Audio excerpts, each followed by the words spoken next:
genel izleyici kitlesi için uygundur.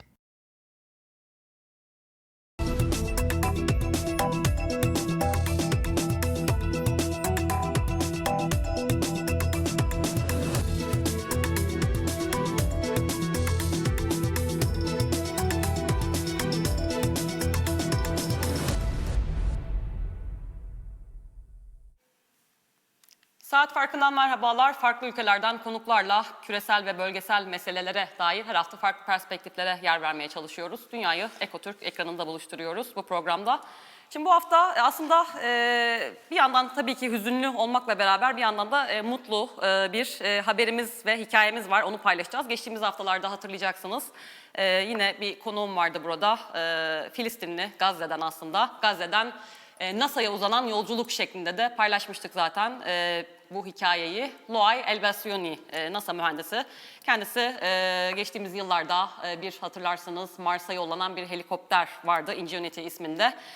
İlk helikopterdi Kızıl Gezegen'e, yani başka bir gezegende uçurulan ilk hava aracıydı o helikopter. İşte o helikopteri tasarlayan ekibin baş mühendisi Filistinli Loay Elbasyouni bizlerleydi geçtiğimiz haftalarda. Kendisi Gazze'li, ailesi doğal olarak Gazze'deydi. Gazze'de mahsur kalmışlardı aslında ve geçtiğimiz haftalar boyunca çok zorlu bir operasyon yürüttü. Loay'da İstanbul'dan çok destek olmaya çalıştı. Türk hükümetinin de yetkililerin de araya devreye girmesiyle haftalar süren zorlu mücadelenin ardından Gazze'deki anne babası tahliye edildi ve şu anda aslında aile İstanbul'da yeniden kavuştu. Tekrar bir araya geldiler. İşte bu hafta aslında biraz hem o zorlu yolculuğu konuşacağız. Loay'ın kendi yolculuğunu geçtiğimiz haftalarda konuşmuştuk ama biraz o zorlu tahliyeyi de konuşacağız. Ve ailenin de geçtiğimiz günlerde İstanbul'a gelmesi sonrası özellikle o hem mutluluklarını hem o buruk aslında mutluluklarını, çünkü bir yandan da Gazze'deki evlerini, sevdiklerini bırakıp geldiler. Hem onlarla da biraz konuşacağız ilerleyen dakikalarda. Biraz da dediğimiz gibi yine Loay'ın bundan sonraki gelecek hedeflerinden de bahsedeceğiz. Hoş geldin Loay, welcome, ehlen ve sehlen. Thank you very much for being here again for the second time.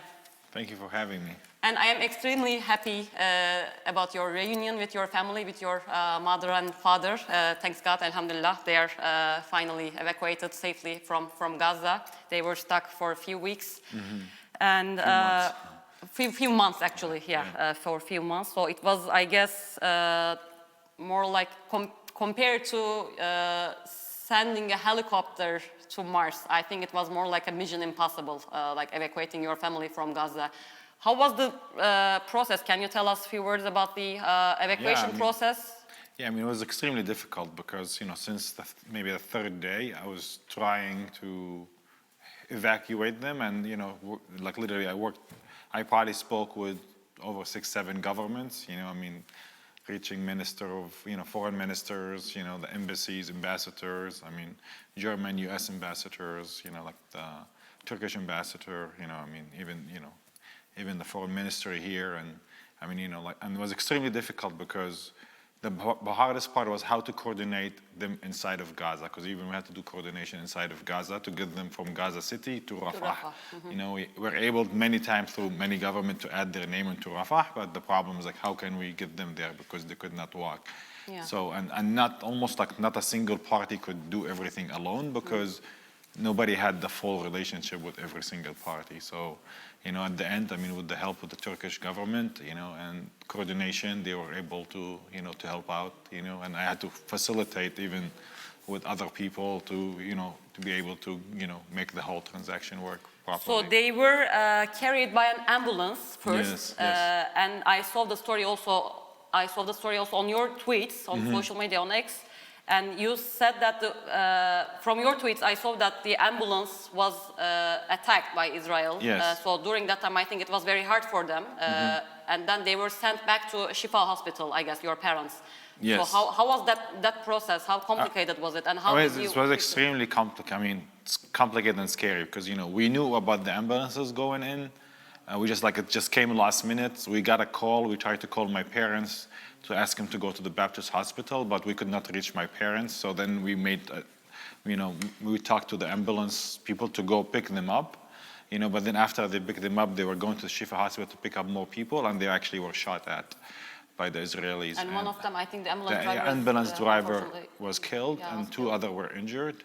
And then, But alhamdulillah, your parents were yes, my okay parents, after the attack. yeah, I mean, they lived moments of, I mean, it was probably the scariest moment since the whole war, because they were very close to fire, and you know, my parents saw the dead, you know, ambulance guy, and another guy got shot in the eye. And then they sheltered in Shifa hospital for a Yes. few hours, and then They the stayed until the evacuations. next morning, and then the next day there was more coordination. You know, they could leave the next day, and then that was the attempt, and it was actually a very difficult journey actually. And So the whole evacuation process took several weeks then, right? so the evacuation process took almost 3 days, 4 days to get to Rafah. But and before then that, of course, the coordination, the calls that Oh, we I made. mean, that took 120 days. Wow.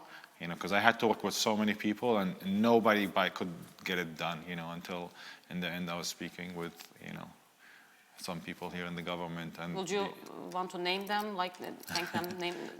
I had a lot of direct contact with Ibrahim Kalin, you know, and he was his office was extremely helpful in the coordination until they got to Istanbul. Thank God, really. I mean, I was also very concerned, praying, to be honest, and I'm so happy that they are here, and they are now here in our studio, so we will see them soon. So I think, Loay, this was really the hardest, probably, I mean, moments of your life, huh? Because I've seen some also remarks from you. You have been also talking to international media outlets before and after the evacuation of your family as well.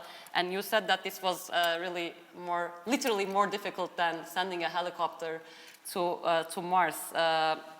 So evacuating a family or a person, evacuating people from Gaza now is probably the mission impossible these days, right? I mean, is it possible for an ordinary person? I guess it's really hard, right? I mean, for your family, thanks God they're lucky, but I don't think people are lucky enough, right? I mean, for ordinary people. I don't know if they're lucky, just, they have a hard-working son. No, but I'm just like, it's very difficult because I don't think anybody understands the process. There is no clear process. So, I mean, that's really different when you work with, and not all party in agreement. So a lot of times it's because not all party in agreement, whether it is the government in Gaza, the Red Crescent, the Israeli government, the Egyptian government, and the people trying to facilitate them, like, whether it was the US government or the German government. I mean, one of the reasons they failed, they had no relationship inside of Gaza, so they could not coordinate things inside of Gaza, or they did not have interest, they didn't care enough, so it's just extremely sad. I mean, so this is what I mean. It's like sometimes it's extremely difficult because even I could not understand it. So, we had a problem because we were working with so many parties that, in the end, when they got to Rafah, the German embassy was there and the Turkish embassy. And we had a little bit of, collision, because the German didn't want my parents to go with the Turkish embassy, driver. And so we had to make a deal, Really? Yeah, they wanted to take them all the way to Germany. So it was a little bit complication, because I had to really, every possible way I had to really work on, so I did not, I spoke to every single person to ask for help, trying to figure out a way to do it, and I was thinking to go into Gaza myself, at some point, and it was really difficult to see my father without any medicine, so it was very, like he almost died 2 times in the war, and. And Loay, what do you feel when, especially, ambulances are being attacked, refugee camps are being attacked by Israel, hospitals are being attacked, especially ambulance, because the ambulance that was carrying your parents also was attacked, as you said.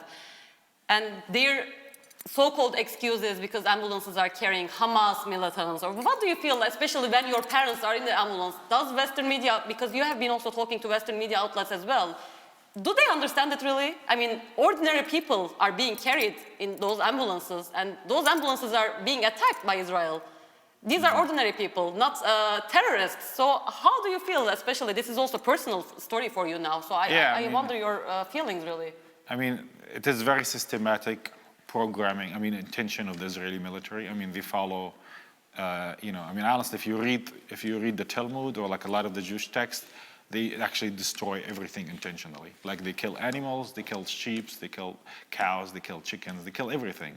And they want to bomb every single thing of the economy because they need to destroy, what they call mimulk, which is whatever you own, they must destroy because they want to make it uninhabitable, unlivable. I mean, to a level, actually, it's say, this is an ancient law of war. They're supposed to spread salt into the land, and this is probably why they're pumping seawater into the tunnels. It's not really to dump the tunnels, it's more to destroy agricultural land, because they don't want to make it livable. It's like it's all economical reason. They think a lot further than anybody imagine. By the way, second part of my question was Western media, especially because Western media is also covering your story as well. I have seen so many reports. I wouldn't say they How cover do they it. approach to this personal story? I think they don't really cover it. They use the story a lot of time. I mean, for instance, yesterday, I interviewed with CBS, and they used it to just talk about the evacuation, how people should get out. I mean, they did this couple times, but I mean, they're completely fake news. I mean, they do not talk about the story. There is very small coverage. I had good interviews with couple channels, but they still it's very hard for the people who work there. I have a very strong relationship with a lot of people in the press. They are usually see the truth, but by the time it make it to the producer, a lot of time I had so many interviews that never were published. Even I had people I spoke with, they were get threatened to lose their jobs. And they called me offline, and they were crying. They're sorry, waste your time, and your interview was not approved. And you will go back to the U.S. soon, I guess, because you have been living in the U.S. You are working for or with NASA as well. Once you go back to the U.S., probably people will ask your story also. So how are you explaining to them, or how will you explain to them? Do they understand enough, do you think? Do they appreciate the tragedy that or Palestinians in general have been going through? Yeah, I mean, a lot of the public actually, big support for Palestinian, and a lot of them actually tell me we really believe nothing on the news and the U.S. media. A lot of them say we know it is all fake. It's they do not believe in it. A lot of them sympathize. They feel for me. I mean, I got a lot of support, from a lot of people in the company. Because they see the situation, but. But it's very difficult, because I honestly never imagined that the media could be manipulated to this level, and so it's just extremely sad. Loay, do you think after this personal experience you will be more actively, not politically? I'm not going to use this term because this is not a political issue. This is a humanitarian issue. But in quote, politically, you will be more active, do you think? This was a turning point in your personal history, do you think? Once you go back to your work, what will change for you? You will be, and do you have any concern for that in the US? Because sometimes people working in the US, like academics or journalists, pro-Palestine, they feel some concerns or some pressure. Do you have any? I'm sure it happens. I speak about Palestine my entire career. I don't believe in politics. Per se. I believe alternative method can be created through engineering and economy. So to me, it's I would work on it from that perspective. Do I lose opportunity because I'm from Gaza or Palestine or speak on it? I'm sure I do, but honestly, I don't care, because to me, it's I have to say the truth. I am very proud of who I am, And you're extremely active, by the way, on social media, on X. Yeah, actually, I was a little bit more active until, I discovered, that the German government was bothered from some of my tweets at one point. So I had to slow down. Really? So they can help my parents, but. It wasn't direct. It wasn't indirect approach. Somebody approached me. After this successful evacuation, you can tell whatever you want now. Now I'm gonna go back. Post-mortem. Okay. So, Loay, by the way, what are your future plans now? I think you will be staying for a few days or weeks in Istanbul, and you will go back, and you are working for another engine rocket for Moonlander, I guess. Can you talk about that? And also, before you talk about that, because in the last episode, in the last interview, we were talking about the Mars helicopter. I'm sorry for your loss. It's dead now. Right after our interview, I think, what happened to the helicopter? And can you please tell us your future plans? Yeah. So the last flight 72. 72 out of 5. So we're already supposed to fly 5. So we've way overachieved. Yeah. Actually, it broke one of the props. One of the blades, and so I don't think we're gonna fly it again. Still communicate, but. So it's still communicate, okay. But I don't think we're gonna try to fly. So it's not technically dead yet. Then. No, it's not dead. It might be alive for a long time, but just broke a leg, How did you feel when you first saw the story on NASA? You didn't feel much, I guess. I thought it's gonna die after like the 10th flight. I was Okay, like, so I'm you were surprised. I'm super surprised how long it survived, So, and everybody said I over-designed it. So, a lot of my friends were making jokes. It's like, you way over-designed it. Good job. Yeah, very good job, Loay. So, what is the next mission then? Because as I said, you have been working on some, rocket engine for moon landers, right? No, actually I work on all, I manage a team that work on all the different rocket engines like we do. So I'm actually for the electrical design part of it. So, basically, the first stage, like when you take off, like, you fly up, until you reach orbit, that's the first stage engine. So we are talking about the moon projects or any No, so all of it. Space, So any space project? Yes, so to get to the moon, right? Like the moon is here, Earth is here, right? So you take off from Earth to get out of Earth gravity. The first stage usually help you, Yeah. So there's one rocket engine. Then until 4 or 5 minutes, you drop that rocket and come back land. And then the second stage make the rocket go around Earth, Okay. And and then like once it like achieves certain speed, it get out of Earth and it like start flying to the moon. And then that's the third engine. So there's 3 different type of engines, So actually the engines I work on is So you're working on all of it or just one? All of them. My team does all of them. How many people are working on this now? I mean, there's a lot of people working, but Like hundreds I got over? about 20 people working on my team, Okay. roughly, So what are you doing specifically? So I'm actually like we design everything that control the fuel in the engine, that like was the avionics, So basically, the fuel coming in to mix, natural gas with oxygen, how you mix them, calculate everything, the temperature of the engine, So it's still working with fuel, right? It's not electric, I guess. How is that technology? So, some electric, if you open the fuel, you close the queues, all of it done electrically. Yeah. Loay, it's a very technical issue, but I also want to understand because it's very important, especially these days, because space race has intensified hugely, especially moon missions. Yes. In recent days also, SpaceX, a private mission to the moon, took off. It's a commercial one, and also Blue Origin also has its own Blue Moon mission. So NASA, please correct me if I'm wrong, NASA has contracts, I guess 2 contracts for this Artemis mission, so 2 private contacts with private firms, and they're cooperating, right, for this moon mission. How does it work? And who is closer to the moon now? How do you see that moon race? So there isn't really who's closer because, so part of the Artemis, there's a lot of companies, but there's like, so like Artemis 1, which has already happened, which is using the SLS rocket. Artemis 2 will be using Artemis, like SLS rocket system, which is actually an Orion, which is also designed by Boeing, I think, and Northrop, if I'm not correct or wrong. And then it's like, Artemis 3 will use Starship, and then Artemis 4 will go back to the SLS rocket. That's, so the 3 is supposed to land in the moon, and that's using Starship from SpaceX. They will actually land on the moon with a real person, or it will be a different moon landing? It will be with real people, yes. Yes. So like even in Artemis 2, when they will go around the moon only, so Artemis 3 will go, will land, supposed to be land on the moon, then Artemis 4, I'm not sure exactly the detail, but then Artemis 5, this is actually what gonna use Blue Moon, which is, I'm actually working on the design of the engine for Blue Moon. But, by that time, we're gonna have, it's a little bit different because it's gonna be almost like a monthly trip. They're gonna have a space station and it's gonna land on the moon like almost every month. There's gonna be a mission. So the most critical and probably the most challenging part is the engine part, right? And you are working on that.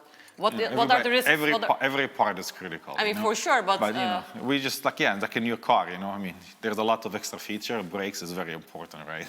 But the engine is very important. Yes. And what are the challenges or risks for this specific technical job? I mean, what are your challenges that you face? A rocket engine is extremely difficult. I mean, it'll take a lot of years to make a rocket engine operate, and then you have to operate with certain, reliability.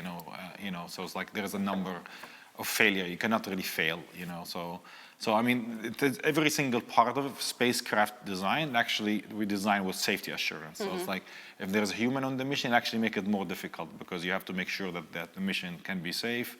You could have different mitigation, if something happened, you could land, so the people can be By safe. the way, the whole technology is the same, pretty much the same, or completely different compared to one in 72 real. Yeah, so the rocket engine themselves pretty much, so the idea of getting to space is the same, because rocket engine is the same, but the rocket engine itself changed, I mean, actually it was extremely, very impressive, the F1 engine they use on the Apollo mission, but it's actually, I think it's like an open cycle engine.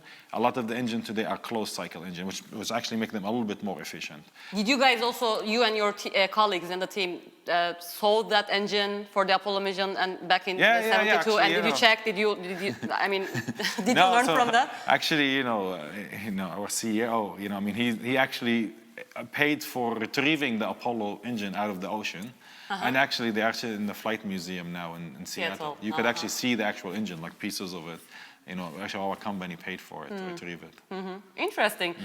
Loay, let's call your parents. I think we can also make a small reunion here in the studio. They are coming now. Especially, I want to see you guys together here in the studio as well. So I think it's not going to be a surprise for you. But şimdi sevgili izleyenlerimiz için sürpriz olacak belki. Loay'ın ailesi de burada dediğimiz gibi. Gazze'den tahliye olan anne babası. Your father's name is Muhammed and your mother's name is Alia. Yes. Yes. Muhammed Bey ve Aliye Hanım da şimdi stüdyomuza geliyorlar. Loay'ın Gazze'den tahliye edilen ailesi uzun uğraşlar, yoğun uğraşlar sonrasında Türkiye'nin de devreye girmesiyle konuğumuz da kendilerine teşekkür etti. Özellikle Sayın İbrahim Kalın'a bizzat teşekkür de etti. Şimdi stüdyomuzdalar. Please come. Welcome. Welcome again. Welcome. So happy to see you here. Please. You can sit, you can have my chair. We don't have much time left, but we just want to hear your how happy you are, or how do you feel, basically, Mr. Mohammed? So happy to see you here, and you have been through very difficult times. Please come here, Fatah Habibti. You have gone through very hard times, very difficult times, and you were a doctor, medical doctor, a surgeon in Shifa Hospital back in, I guess, up until 2008. And before the evacuation, you were also in Shifa Hospital. How was it? How was the process? Can you say just a few words about the process? The process is very difficult. I don't found in Shifa Hospital works. All the situation is catastrophic from the emergency injured people, and we can't. It was a horrible night. Every minute come severe injured patient or people on the. After 1 to 5 minutes, they say, die, shaheed, and I have the nose full from this word. I want that the people live and not to die. But Alhamdulillah, you are safe, but there are a lot of people, unfortunately, still in Gaza. I see a lot of people, my wife crying, if they say shaheed. But we cannot do anything. I am a sick person. I cannot help. If I can help, what we can do with my hands, there is no possibility. And you were in, Mr. Mohammed, you were in the ambulance, and it was attacked by Israel. I was in the ambulance. How was that? How was that minute? The minute that ambulance was attacked? I mean, the ambulance does have catastrophic situation. We see that ambulance, but they can't do anything for the people. Yeah. They become severe injured people, want to dry the table, put the patient off the table, and after that, he can't make anything. They say, shaheed. From this war, I have the nose full. Yeah. Well, I'm of course very sorry about that, but also at the same time, I'm happy that, alhamdulillah, you are safe, you are in Istanbul. You should be very proud of your son. He also worked really hard for your evacuation. Miss Alia, يعني ماذا تريد أن تقول شيء؟ نقول الحمد لله يعني اللي طلعنا بسلام بس الواحد قلبه مع غزة لأنه الوضع صعب جدا يعني بيقدرش الواحد يحكي لأنه مأساة يعني مأساة قاسية يعني علينا. نعم أنا يعني سعيد جدا أن سلامتك يعني أشكرك شكرا جزيلا أهلا وسهلا في اسطنبول.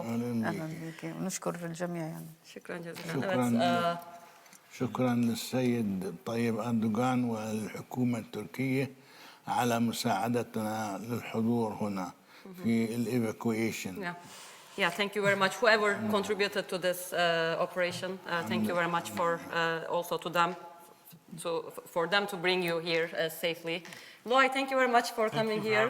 After the first episode, we did this, we made it. Yes. Thanks God, you are finally again with your parents. Yeah. And inshallah, all this catastrophe will end in Gaza and Inshallah. everybody will be with their loved ones. Thank you very much for coming here, and all the best for your future. Inshallah, next time we will maybe meet somewhere else while you are working on your next mission. Yeah, maybe I'll go to the moon. Maybe I will meet you on the moon. Maybe in the next 3 years or something. Do you think? Yeah, maybe. I don't know if they'll take me, but you know. Thank you, Loay. Thank you very much. Thank you very much. Thanks. Evet, Saat Farkı'nda bu hafta aynı zamanda bu güzel tabloyu da ekranlara getirmek istedik. Loay Elbasyouni Gazze'li. NASA mühendisi, geçtiğimiz haftalarda da bizim konuğumuz olmuştu. Mars'a helikopter gönderen ekipteydik 2021 yılında. Mars'a uçan ilk helikopter Ingenuity'nin ekibinde, tasarım ekibinde yer alan Filistinli bir mühendis kendisi. Gazze'li, Gazze'den NASA'ya uzanan yolculuğunu konuşmuştuk önceki röportajımızda. Ailesi Gazze'de mahsur kalmıştı. Haftalardır onu tahliye etmek için uğraşıyordu bir yandan. İşte o tahliye gerçekleşti çok şükür. Aile de burada İstanbul'da bir araya tekrar geldiler. Bu hafta bu kavuşmayı da aslında ekranlara getirmek istedik bir yandan.